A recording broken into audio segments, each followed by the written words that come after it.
கழகத்தினுடைய நிறுவன தலைவர் பொன்மனச்செம்மல் புரட்சி தலைவர் எம்ஜிஆர் அவர்களையும் காலமெல்லாம் ஏழை எளிய மக்கள் மீது அன்பும் பண்பும் பற்றும் பாசம் வைத்து நல்லாட்சி நடத்திய நம்முடைய இதய புரட்சி தலைவி அம்மா அவர்களையும் வணங்கி இன்றைக்கு சீரோடும் சிறப்போடும் நடைபெற்றுக் கொண்டிருக்கின்ற திருப்பூர் மாநகர், திருப்பூர் புறநகர் ஆகிய மாவட்டங்களின் கழகத்தின் சார்பாக அனைத்து இந்திய அண்ணா திராவிட முன்னேற்ற கழக தொண்டர்களின் உரிமைகளை மீண்டும் மீட்கின்ற மீட்பு குழுவினுடைய ஆலோசனை கூட்டத்திற்கு வருகை புரிந்து நல்ல பல கருத்துக்களை இங்கே எடுத்து சொல்லியிருக்கின்ற முன்னாள் அமைச்சர், கழக இணை ஒருங்கிணைப்பாளர், அன்பிற்கினிய அருமை சகோதரர் திரு ஆர். வைத்திலிங்கம் அவர்களை நல்ல பல கருத்துக்களை இங்கே தனக்கே உரிய சிம்ம குரலில் உரையாற்றி சென்றிருக்கின்ற கழகத்தினுடைய துணை ஒருங்கிணைப்பாளர், சட்டப்பேரவை உறுப்பினர், அன்பிற்கினிய அருமை சகோதரர் திரு மனோஜ் பாண்டியன் அவர்களை சிறப்பான கூட்டத்திற்கு இன்று வரவேற்பை நிகழ்த்தியிருக்கின்ற திருப்பூர் மாவட்ட கழகத்தினுடைய மாநகர் மாவட்ட கழகத்தினுடைய ஆற்றல் மிகுந்த செயலாளர், அன்பிற்கினிய அருமை சகோதரர் திரு சண்முகம் அவர்களை முன்னிலை பொறுப்பை ஏற்று கூட்டத்தை முன்னின்று நடத்தி கொண்டிருக்கின்ற அன்பிற்கினிய அருமை சகோதரர் திரு டி காமராஜ் அவர்களை சிறப்பான இந்த கூட்டத்திற்கு வருகை புரிந்திருக்கின்ற நாடாளுமன்ற மாநிலங்களவை உறுப்பினர், அன்பிற்கினிய அருமை சகோதரர் திரு தர்மர் அவர்களை கூட்டத்திற்கு வருகை புரிந்து சிறப்பித்துக் கொண்டிருக்கின்ற சட்டப்பேரவை உறுப்பினர், அன்பிற்கினிய அருமை சகோதரர்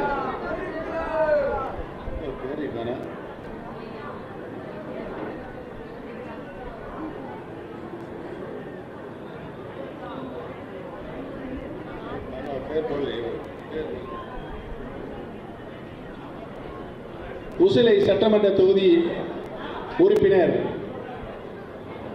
அன்பிற்கினிய அருமை சகோதரர் திரு ஐயப்பன் அவர்களை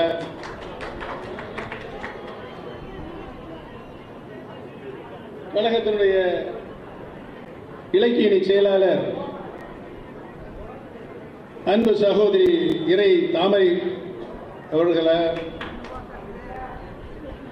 கோவை மாநகர் மாவட்ட கழகத்தினுடைய செயலாளர் அன்பு சகோதரர் திரு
வருகை புரிந்திருக்கின்ற கழக துணை ஒருங்கிணைப்பாளர், முன்னாள் அமைச்சர், அன்பிற்கினிய அருமை அண்ணன் கூப்பா கிருஷ்ணன் அவர்கள் கழக இலக்கிய செயலாளர் இறை தாமரை அவர்களை, கோவை மாவட்ட கழகத்தினுடைய செயலாளர் அன்பு சகோதரர் சுப்ரீம் இளங்கோ அவர்களை, வருகை விருந்திருக்கின்ற கழக இளைஞரணி செயலாளர் ராஜ்மோகன் அவர்களை, வருகை விருந்திருக்கின்ற தலைமை கழகத்தினுடைய நிர்வாகிகளை, வருகை விருந்திருக்கின்ற திருப்பூர் மாநகர் புறநகர் மாவட்ட கழகத்தினுடைய பொறுப்பாளர்களை, செயலாளர்களை, வருகை விருந்திருக்கின்ற மாநகர் திருப்பூர் மாநகர் புறநகர் கழகத்தினுடைய ஆற்றல் மிகுந்த அனைத்து ஒன்றிய கழகத்தினுடைய செயலாளர்களே, நகர்கழகத்தினுடைய செயலாளர்களை, பேரூர் கழகத்தினுடைய செயலாளர்களை, மாநகராட்சியினுடைய வட்ட செயலாளர்களை, பகுதி கழகத்தினுடைய செயலாளர்களை, வருகை புரிந்திருக்கின்ற ஊராட்சி கழகத்தினுடைய செயலாளர்களை, வருகை புரிந்திருக்கின்ற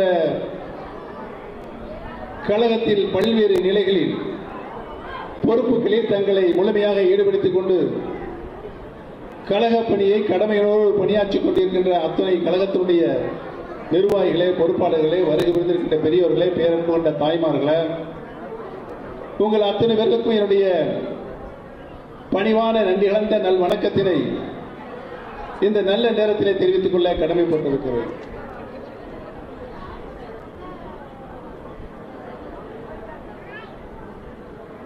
நம்முடைய கொங்கு மண்டலம் அனைத்து இந்திய அண்ணா முன்னேற்ற கழகத்தினுடைய நம்முடைய கோட்டையாக திகழ்ந்தது. மீண்டும் அந்த கோட்டையை நம்முடைய புது பொலிவோடு மீண்டும் கொண்டு வந்து நிலைநிறுத்துவதற்கு இன்றைக்கு நாம் உங்களை எல்லாம் சந்திக்க வந்திருக்கின்றோம். திராவிட இயக்கத்தினுடைய பரிணாம வளர்ச்சியாக தந்தை பெரியார், பேரறிஞர் அண்ணா, புரட்சி தலைவர் எம்ஜிஆர், நம்முடைய அன்பு தெய்வம் புரட்சி தலைவி மாண்புமிகு அம்மா அவர்கள் சமுதாய சீர்திருத்தத்திற்காக வாழ்ந்தவர். தந்தை பெரியார் அவர் தமிழ் சமுதாயம் தலை நிமிர்ந்து நடப்பதற்காக வாழ்ந்தவர். பேரறிஞர் அண்ணா அவர்கள் தாய்மார்களின் கண்ணீரை துடைப்பதற்காக வாழ்ந்தவர். புரட்சி தலைவர் பொன்மனச்செம்மல் எம்ஜிஆர் அவர்கள்.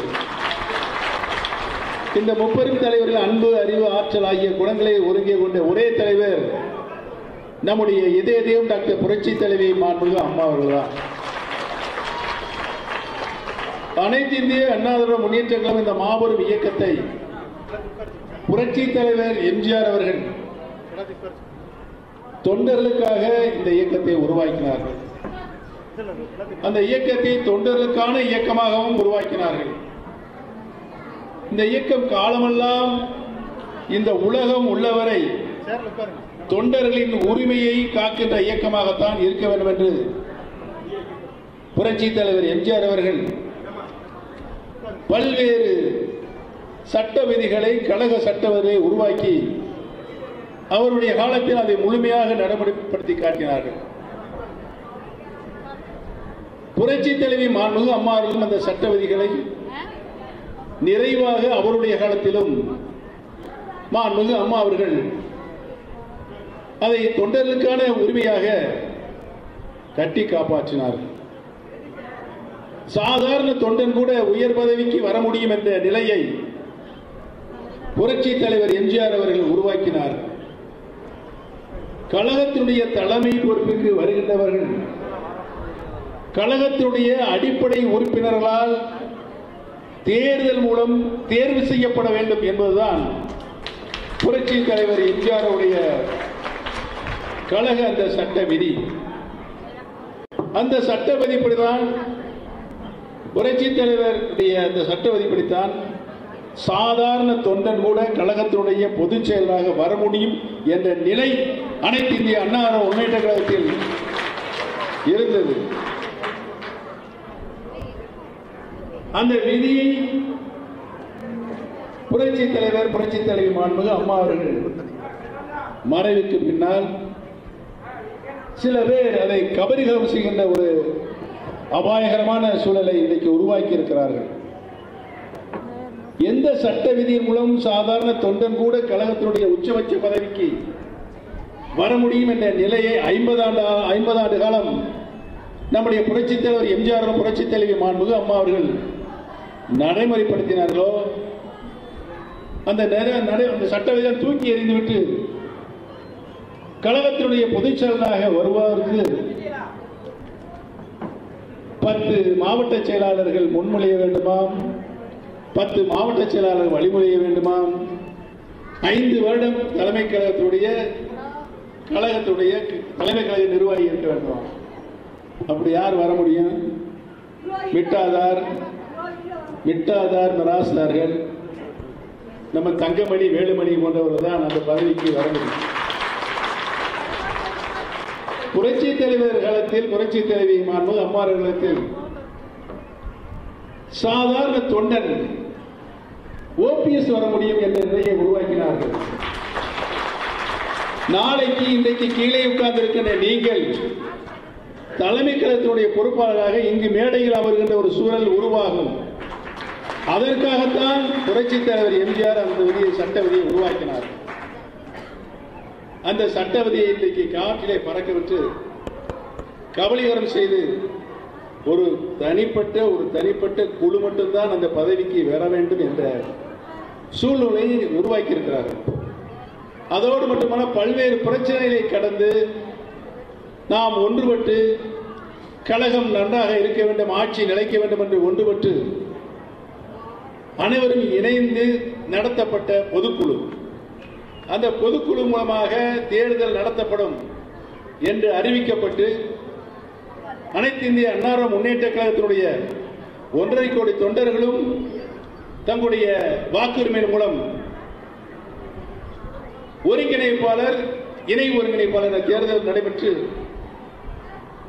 ஒரு ஜனநாயக முறைப்படி அம்மா அவர்கள் எந்த நோக்கத்திற்கு புரட்சித் தலைவர் எந்த நோக்கத்திற்கு இந்த சட்ட விதியை உருவாக்கினார்களோ அதை நடைமுறைப்படுத்தினார். ஆக கழகத்தினுடைய பொதுச் செயலாளராக மாண்புமிகு அம்மா அவர்கள்தான் நிரந்தர பொதுச் செயலாளர் என்று பொதுக்குழுவில் தீர்மானம் போட்டு அந்த பொதுச் செயலாளர் பதவி மாண்புமிகு அம்மா அவர்களுக்கு மட்டுமே உரியது என்றும் தீர்மானம் நிறைவேற்றப்பட்டு அப்படித்தான் கழகத்தினுடைய ஒருங்கிணைப்பாளர் இணை ஒருங்கிணைப்பாளர் உருவாக்கப்பட்டது. ஆனால் பல்வேறு பிரச்சனைகளில் ஒருங்கிணைப்பாளர் இருந்த என்னை இங்கே முன்வரிசையில் உட்கார்ந்திருக்கின்ற அனைவரிலையும் தூக்கி எறிந்துவிட்டு பொதுச் செயலாளராக அவரே மகுடம் சூடிக்கொண்டார். யாரு?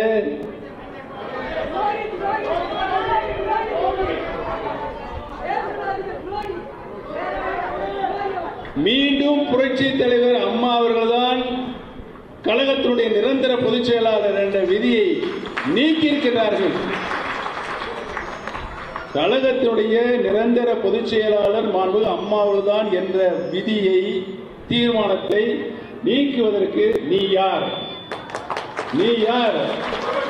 இந்த கழகத்தை உருவாக்கியவரா? நீ வளர்த்தாளா? தொண்டர்களுக்காக உருவாக்கப்பட்ட இந்த கழகம், இந்த கழக விதியை பொதுச் செயலாளர் என்று நாம் இதயபூர்வமாக மாண்புமிகு அம்மாதான் நிரந்தர பொதுச் செயலராக இருக்க வேண்டும் என்று உருவாக்கப்பட்ட அந்த உயர்ந்த உச்சபட்ச மரியாதையை நீக்குகின்ற உண்மையிலே அவருக்கு இதயம் இருக்கா? இதயம் இல்ல. என்ன ஒரு திமிர், என்ன ஒரு நம்பிக்கை துரோகம்! நம்மை ஆளாக்கிய சாதாரண உறுப்பினராக இருந்த இபிஎஸ் ஓபிஎஸ் உச்சபட்ச பதவியில் உட்கார வைத்தவர்களை நம்மளாக அன்பாவோடு நிரந்தர பொதுச்செயலாளர் என்ற அந்த வாக்குறுதியை, அந்த உச்சபட்ச மரியாதையை மாண்புமிகு அம்மாவுக்கு தந்த அந்த மரியாதையை நீக்கிய இரும்பு இதயம் படைத்த அந்த நயவஞ்சகர்கள் கழகத்தினுடைய எங்களெல்லாம் எப்படி அந்த பொதுக்குழுவில் எவ்வளவு ஒரு உச்சபட்ச துரோகத்தை அவர்கள் அந்த பொதுக்குழுவில் நிறைவேற்றினார்கள் என்பதெல்லாம் நான் கேட்கிறேன். எடப்பாடி பழனிசாமியை பார்த்து, பன்னீர்செல்வம் என்ன குற்றம் சார், என்ன தவறு செய்தார் சொல்ல முடியுமா? உன்னால் முடியாது. சொல்லாமலேயே உச்சபட்ச ஒரு கழகத்தினுடைய ஒருங்கிணைப்பாளர் இருக்கிறவரை கழகத்தை விட்டு நீக்க வேண்டும் என்று சொன்னால் அங்கே பொதுக்குழுவை தீர்மானம் கொண்டு வர வேண்டும், விவாதிக்க வேண்டும். அந்த விவாதத்துக்கு பின்னாலே உரியவர் நான் எழுந்து பதில் சொல்வதற்கு வாய்ப்பு தர வேண்டும். இவை எதுவுமே செய்யாமல் நீக்கியதனால் தான் நம்முடைய மனோஜ் பாண்டியன், அண்ணன் ஜேசி பிரபாகரன், வைத்திலிங்கம் அவர்களெல்லாம் வந்து இறந்துச்சு. அங்கே உரிமை குரல் எழுப்பினார்கள். உரிமை குரல் எழுப்பியவர்களை நோக்கி என்ன வந்தது? என்ன வந்தது? இப்படியா அண்ணா நமக்கு கழகத்தை வளர்த்தார்? புரட்சித் தலைவர் அவர்கள் அன்போடு பாசத்தோடு வளர்த்தார். மாண்புமிகு அம்மா அவர்கள் தாயாக இருந்து இந்த இயக்கத்தை தன்னுயிரை தந்து காப்பாற்றினார். நாங்களெல்லாம் என்ன தவறு செய்தோம்? என்ன குற்றம் சொல்? சொல்லுவதற்கு உனக்கு தைரியம் தராணி தெம்பு இருக்கிறதா? இல்லை, எதுவுமே இல்லை. அம்மா என்னை 2 முறை முதலமைச்சராக்கினார்கள். சின்னம்மா அவர்களும் என்னை ஒரு முறை முதலமைச்சராக்கினார்கள். அம்மா முதலமைச்சராக திரும்பவும் அம்மாவுக்கு நான் திருப்பி தந்தேன். சின்னம்மாவும் என்னை முதலமைச்சரார்கள் கேட்டார்கள், கொடுத்து விட்டு நான் தான் வந்து விட்டேன். உன்னையும் முதலமைச்சராக்கினார்கள். யார் யார்? தவழ்ந்து தவழ்ந்து தவழ்ந்து தவழ்ந்து அதை தத்தி தத்தி தத்தி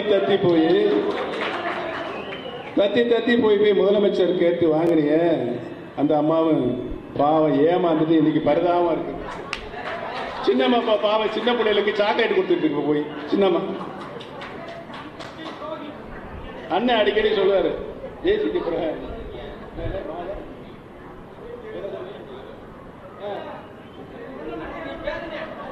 சின்னம்மா நம்ம ஜெயசிக்கு சொல்லுவார். அந்த அம்மா இன்னைக்கு ராஜமாதாவா இருக்க வேண்டிய சின்னம்மா இன்னைக்கு பாருங்க அவருடைய நிலைமை என்னன்னு சொல்லுவார். இது தேவையா? அந்த அம்மாவை பத்தி இப்ப அவர் என்ன சொன்னார் ஒரு கூட்டத்தில் பேட்டியில? என்ன சொன்னார்? அங்க திரும்பி சொல்லுங்க, நான் சொல்ல முடியாது. அப்ப பதவி கொடுத்த ஒருவருக்கு அவ்வளவு கீழ்த்தரமான வார்த்தையை விமர்சனம் செய்த நம்பிக்கை துரோகி யார்?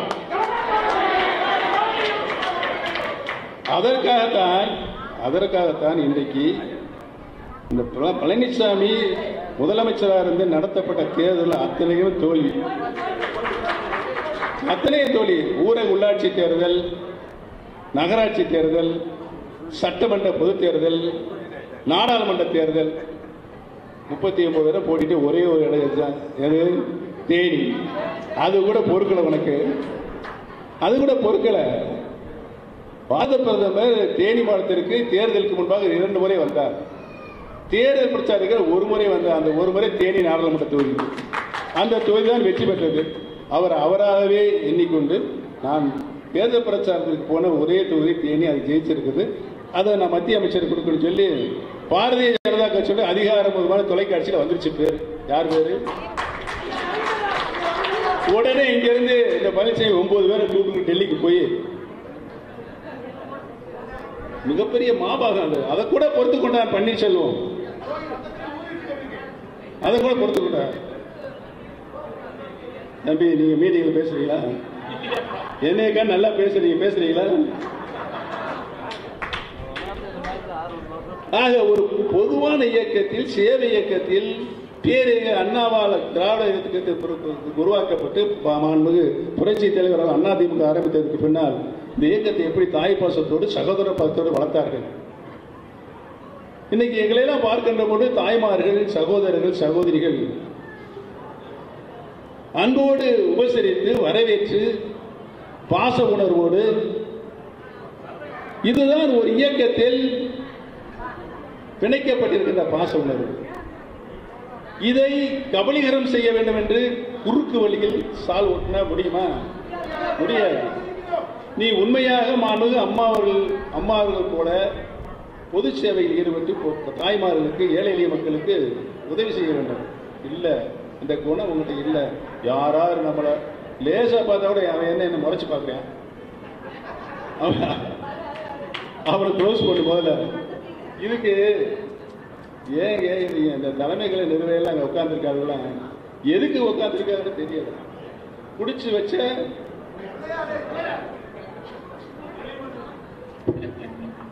அது களிமண்ணுங்க, அதெல்லாம் மலையில பேச்சுனா கரைஞ்சு போயிடும். இங்கு உட்கார்ந்து இருக்கின்ற நீங்க தான் கொள்கைவாதிகள், கழகத்தினுடைய குணக்குன்றுகள். எவ்வளவு இந்த தீர்ப்பு எத்தனை முறை வந்தாலும் அந்த தீர்ப்பை எப்படி வாங்கினார்கள் என்பதெல்லாம் உலக மக்களுக்கு தெரிந்தாலும் என்னோடு நீங்கள் பயணித்துக் கொண்டிருக்கின்றீர்கள். காலமெல்லாம் உங்களுக்கு நான் நன்றி கடன் செய்ய காத்திருக்கிறேன். இந்த இயக்கத்திற்கு புரட்சி தலைவர் எம்ஜிஆர், புரட்சி தலைவி மாண்புமிகு அம்மாள் கண்ட கனவு, ஒரு தொண்டன் தான் கழகத்தின் உச்சபட்ச பதவிக்கு வர வேண்டும், ஒரு தொண்டன் தான் கழகத்தினுடைய முதலமைச்சராக வேண்டும் என்ற நிலையை உருவாக்குவதற்கு தான் நாங்கள் இன்றைக்கு புறப்பட்டு சென்று கொண்டிருக்கின்றோம். காலையில் கோவையில் கூட்டம் மாநாடு இன்னும் சில தினங்கள் நடைபெற இருக்கிறது. கொங்கு மண்டலமே அதில் அதிர இருக்கிறது. ஏன்னா கொங்கு மண்டலம் அனைத்து இந்திய அண்ணா முன்னேற்ற கழகத்தினுடைய கோட்டை. அந்த கோட்டையில தான் கடந்த சில மாதங்களுக்கு முன்னால சட்டமன்ற தொகுதியோட இடைத்தேர்தல், ஈரோடு கிழக்கு இடைத்தேர்தல் கொங்கு மண்டலம். கொண்டுமங்கலத்தில் யார் என்னாலும் அதிமுக ஜெயிக்கிற நிலைமை தான் இருந்துச்சு. கடுமையான போட்டி. இன்றைக்கு ஆளுங்கட்சி திமுக. திமுக இருக்கும்போது அதிமுகவில் இந்த ஓட்டுக்கள்லாம் பிரிஞ்சா திமுகவுக்கு சாதகமாயிருமே என்று சொல்லி நாங்கள் எல்லாம் சிந்தித்தோம். சிந்திக்கின்ற அந்த வழிதான் பாரதிய ஜனதா கட்சியுடைய தமிழ் மாநில தலைவர் திரு அண்ணாமலை அண்ணன் அவர்கள் வந்து என்னிடம் தொடர்பு கொண்டு பேசினார். நம்மளுடைய பொது எதிரி திமுக. அந்த திமுகவை எதிர்க்க வேண்டும் என்றால் அதனுடைய எதிர்ப்பு சக்தியெல்லாம் ஒருங்கிணைக்க வேண்டும், ஒன்றிணைந்தால் தான் அவர்களை வெற்றி கொள்ள வேண்டும் என்று எங்களிடம் சொன்னார். நாங்களும் ஒத்துக்கொண்டோம். இரட்டை இலை சின்னத்திலையும் அவர்களுக்கு வாங்கி கொடுத்தாச்சு எடப்பாடி. நான் வந்து வேட்பாளர் போட்டிருந்தேன், டிடிவி வேட்பாளர் போட்டிருந்தாரு. 2 பேரும் என்னிடம் தொடர்பு கொண்டு அதை வாபஸ் வாங்க சொன்னார். நானும் வாபஸ் வாங்கினேன். டிடிவியிடம் தொடர்பு கொண்டு வாபஸ் வாங்க, அவரும் வாபஸ் வாங்கினார். ஆக வாபஸும் வாங்கிவிட்டோம். அதிமுக ஓட்டெல்லாம் ஒன்று சேர்க்கப்பட்டது. இரட்டை இலையும் தீர்ப்பின் மூலமாக தற்காலிகமாக வழங்கப்பட்டது. யார் தலைமையில்? எடப்பாடி தலைமையில் கட்சியில் நிற்க வேண்டிய இரட்டை இலையை 66,000 ஓட்டு வித்தியாசத்தில் தோற்கடித்தவர் யார் என்றால் எடப்பாடி பழனிசாமி தான். 1989 புரட்சி தலைவி மாண்புமிகு அம்மா அவர்கள் சேவல் சின்னத்தில் நிற்கும் போது கூட ஈரோடு மாவட்டத்தில் 5 தொகுதிகள் வெற்றி பெற்றது. அப்படிப்பட்ட இந்த ஈரோடு மாவட்டம் கொங்கு மண்டலத்தில் 66,000 வாக்கு வித்தியாசத்தில் அனைத்து இந்திய அண்ணா முன்னேற்ற கழகம் இரட்டை இலை தோற்கடிக்கப்படுகிறது சொன்னால் யார் காரணம்? நல்ல சத்தம் போட்டு சொல்லுங்க. அங்க கேட்கட்டும், காதுக்கு, அவர் காதுக்கு கேட்கட்டும்.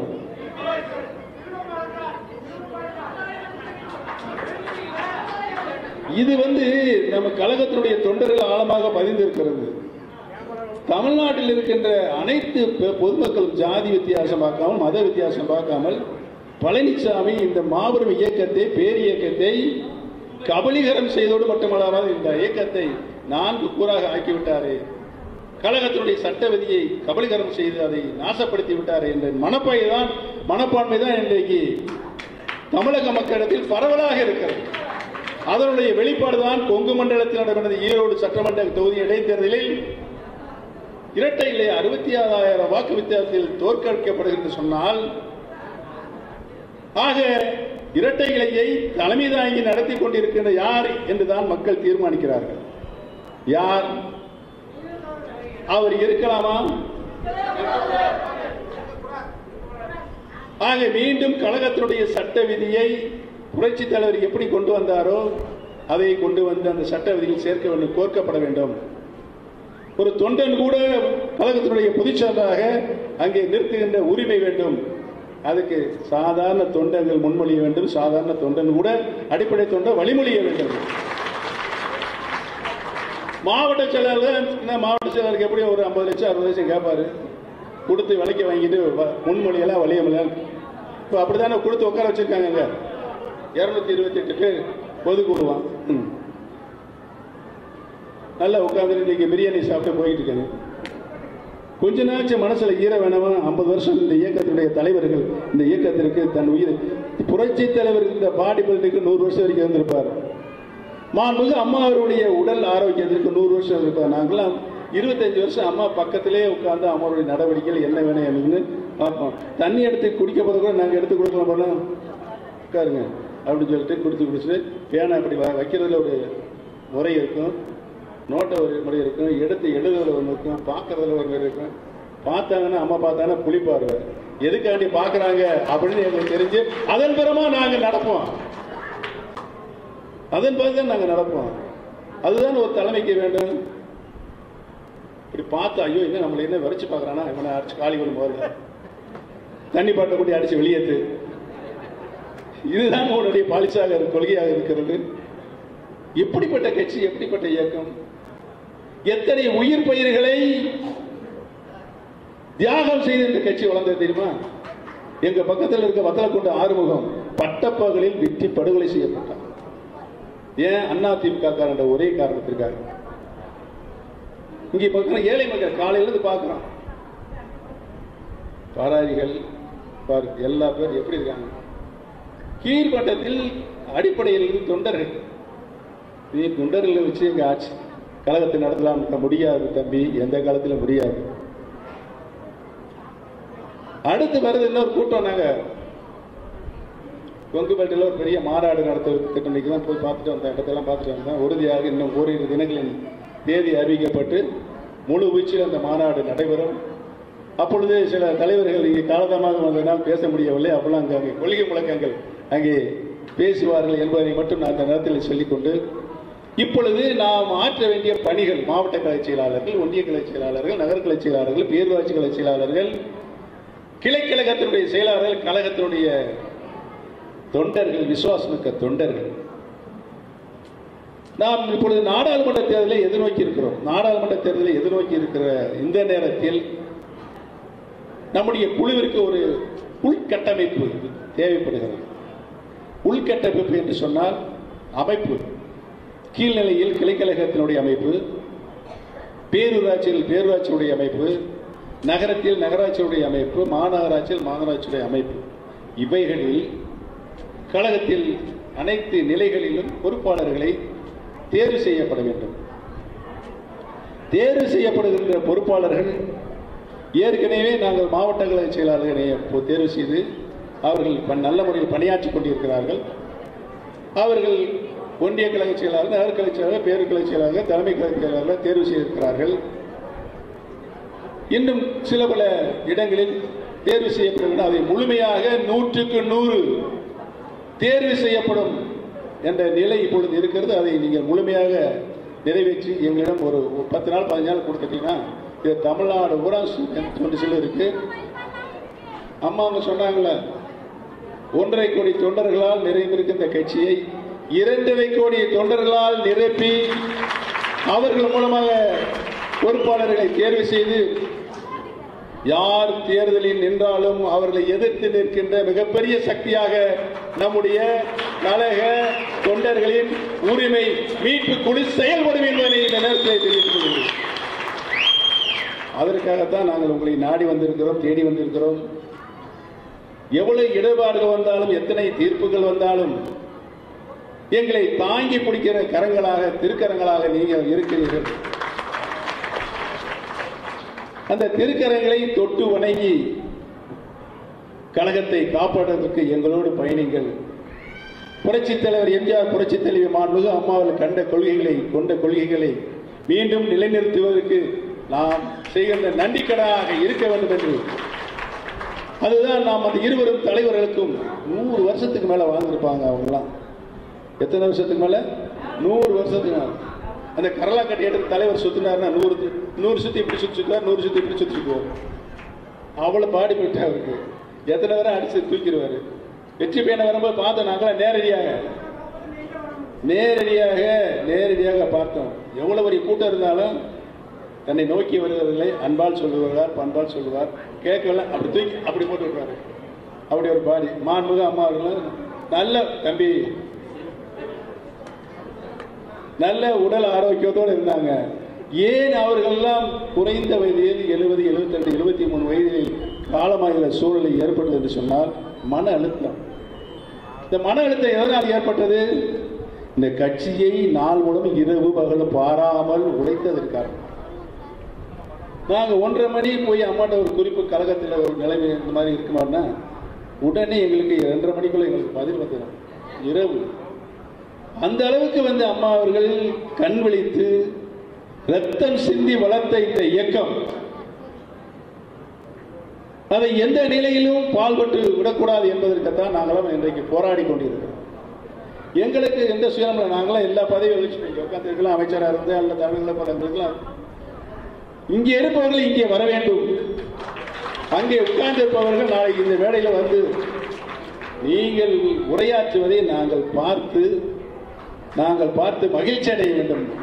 அந்த நிலையை உருவாக்குவது அதற்காகத்தான் அந்த பாடுபட்டுக்கிட்டு இருக்கோம். எங்களுக்கெல்லாம் இந்த சுயநலம் இல்லை. பொதுநலத்தோடு எப்படி பேரறிஞர் அண்ணா அவர்கள் ஒரு தாய் மக்களாக பாவித்து அனைவரையும் அன்பு சகோதராக பாவித்து அண்ணா அண்ணா அண்ணா என்று நாம் அன்போடு அழைத்தோமோ, புரட்சி தலைவர் அவர்களையும் தலைவா தலைவா தலைவா என்று அழைத்தோமோ, மாண்புமிகு அம்மா அவர்களும் ஜாதி மதம் பார்க்காமல் அனைத்து மக்களும் அம்மா அம்மா அம்மா என்று அழைத்தார்கள். அவர்களெல்லாம் ஒருங்கிணைக்கின்ற நிகழ்ச்சி தான், ஒருங்கிணைக்கின்ற நிகழ்வு தான், சரித்திரங்கள் தான். நாங்கள் மீண்டும் அதை புதுப்பிற்காக வரலாற்றை நிலைநிறுத்துவதற்காக அதிமுக வரலாற்றை எந்த சக்தியாலும் அழிக்கவே முடியாது என்ற நிலையை அவர்கள் உருவாக்கி சென்றிருந்தார்கள்.